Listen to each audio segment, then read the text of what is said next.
Assalamualaikum warahmatullahi wabarakatuh. Perkenalkan, kami dari kelompok 5 akan menjelaskan tentang anatomi tanaman kakao.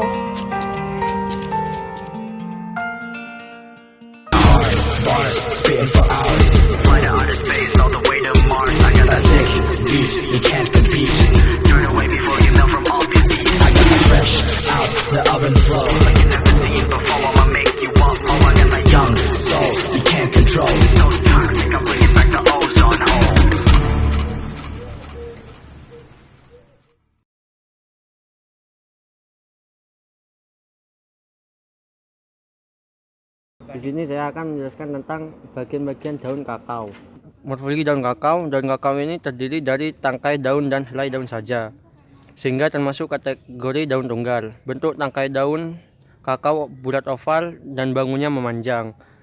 Ujung daun dan pangkal daun meruncing dan tepi daunnya berbentuk rata. Panjang daun berkisar 25-34 cm dengan lebar 9-12 cm.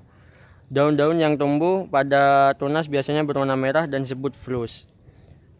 Permukaannya seperti sutra. Setelah daun tersebut tua maka akan berubah menjadi warna hijau dan pada bagian permukaannya kasar.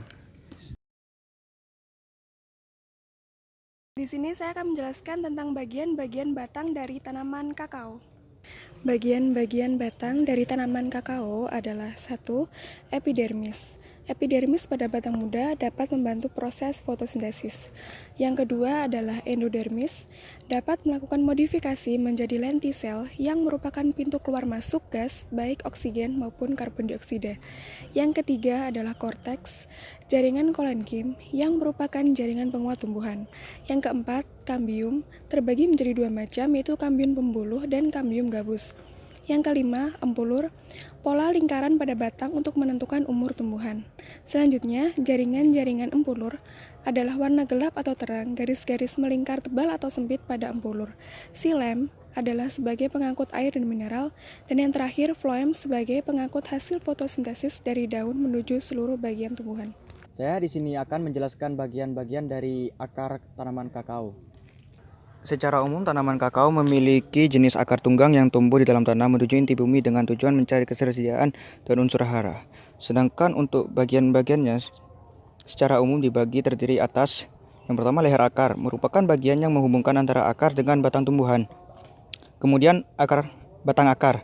Batang akar meliputi bagian antara leher akar dan ujung akar. Yang ketiga, cabang akar, merupakan cabang akar yang tumbuh dari sisi-sisi di akar utama.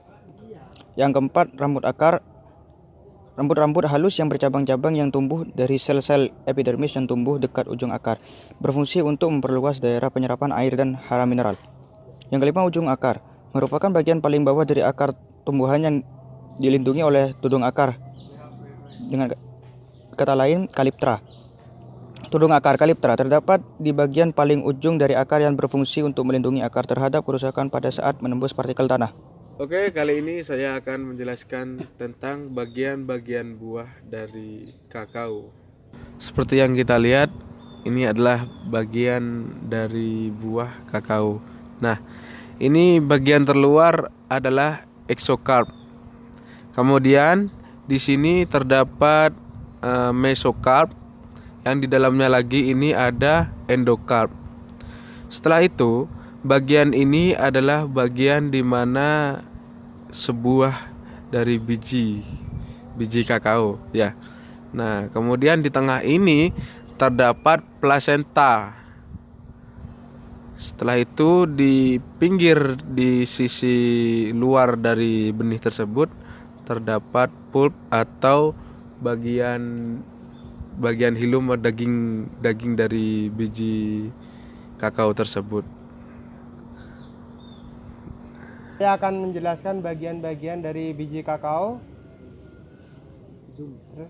Pertama, ada bagian kotiledon yang berwarna ungu, terus radikula yang di bawah sendiri berwarna kuning, terus kulit bijinya yang melapisi biji kakao, dan pulpnya yang biasanya dibuang kalau tujuannya dijadikan untuk benih. Terima kasih telah menyaksikan video kami. Wassalamualaikum warahmatullahi wabarakatuh. Salam benih. Kreatif, mandiri, berprestasi. Yes, yes, yes.